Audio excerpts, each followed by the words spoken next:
Bienvenue sur la plateforme autour du Sahel.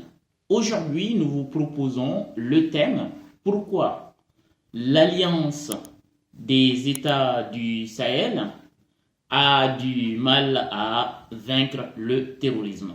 Pourquoi cette confédération du Mali, du Niger et du Burkina Faso, malgré la bonne volonté affichée des autorités, peinent toujours à venir au bout du terrorisme. Un problème bien posé est à moitié résolu, nous dit la science et la philosophie. Est-ce que les États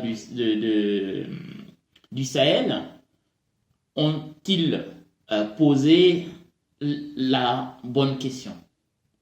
Ou est-ce que la question a été bien posée? Sans conteste, nous dirons tout simplement non, car les décideurs n'ont pas caractérisé le phénomène, c'est-à-dire le terrorisme. Pourquoi nous disons cela? Parce que nous estimons que la stratégie mise en place est tout simplement lacunaire et incomplète. Il faut se poser deux questions. Qui avons-nous en face? Qui sont les terroristes? Il faut déjà savoir, premièrement, que le terrorisme au Sahel est tout simplement que ces États font face à un double impérialisme. L'impérialisme des États arabo-islamiques qui, sous couvert d'islamisation, tout simplement, essaient d'avancer leur agenda géopolitique dans la région. Je vous rappelle que Kadhafi, en son temps, donnait un salaire aux imams maliens. Et vous savez, il avait fini par obtenir de l'État malien 100 000 hectares dans la zone office du Niger. Vous pouvez regarder ailleurs en Afrique que ces États qui font la promotion, on va dire, des groupes intégristes, tout simplement ont un agenda géopolitique.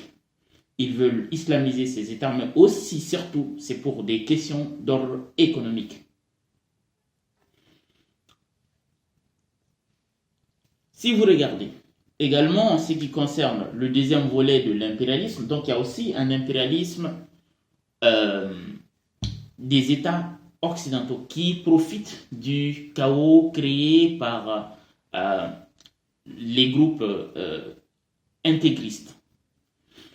Et cet impérialisme occidental, tout simplement, a à peu près 2 ou 3 objectifs. Donc il y a des objectifs d'ordre économique, mais il y a aussi des objectifs d'ordre, on peut qualifier de politique, tout simplement, puisque l'objectif sécuritaire, puisque l'objectif est de freiner l'immigration subsaharienne. Vous n'êtes pas sans savoir que partout en Europe aujourd'hui, ce que l'on dit dans les hauts lieux de pouvoir, c'est que le problème de l'Europe, c'est l'Afrique et l'Afrique. Souvenez-vous de ce que le ministre des Affaires étrangères européen, Joseph Borrell, a dit. L'Europe est un paradis qu'il faudrait certainement protéger contre le reste du monde. Et donc l'Afrique, bien évidemment, l'immigration, la démographie africaine inquiète en Europe. N'ayons pas des fausses représentations. Ça, c'est la réalité. Et donc, il y a un problème. Ce problème, il est quoi? Il est démographique. J'ai été l'un des premiers, je me suis fait attaquer partout, surtout en Europe, quand j'ai dit cela. Mais il y a des présidents courageux, comme le président Issoufou, qui ont commencé à s'attaquer au sujet. Quand vous êtes un pays pauvre, où vous laissez la démographie galopante, vous avez 7, 8 enfants par femme, vous ne sortez jamais de la pauvreté. Parce que même quand vous avez un taux de croissance de 5 ou 6%, vous n'arrivez jamais à en sortir. Et donc, pour vaincre le terrorisme, il faudrait que nos États, comme nous l'avons dit dans nos vidéos antérieures, fassent une étude sociologique en dehors de l'étude géopolitique du terrorisme. Il faut qu'ils fassent une étude sociologique du terrorisme au Sahel. Puisque si vous regardez les terroristes qui nous attaquent, leur objectif est très simple, c'est l'application de la charia. Et pour y parvenir, il y a 2 ailes. L'aile militaire, c'est-à-dire les gens qui sont dans la brousse, c'est des gens comme Iyad Hagali, comme Amadou Koufa, qui ont clairement dit que leur objectif c'était l'application de la charia, comme Madame Diko également au Burkina Faso. Donc, c'est très clair. Leur objectif, c'est qu'ils sont dans la brousse, qui ont pris les armes contre nos armées, contre nos États. Leur objectif est clairement affiché. Mais ils ne sont pas les seuls. Il y a une aile civile qui sont dans nos villes. Certains courants islamiques et certains imams ont clairement affirmé que le djihad est légitime. Et je vous rappelle qu'en 2012, le 19 janvier plus précisément, Mohamed Diko, qui était président du Haut Conseil islamique au Mali, avait clairement dit qu'il fallait réfléchir à la manière d'appliquer la charia, qu'il est même favorable, mais à condition que l'application de la charia respecte le principe démocratique. En septembre 2012, il a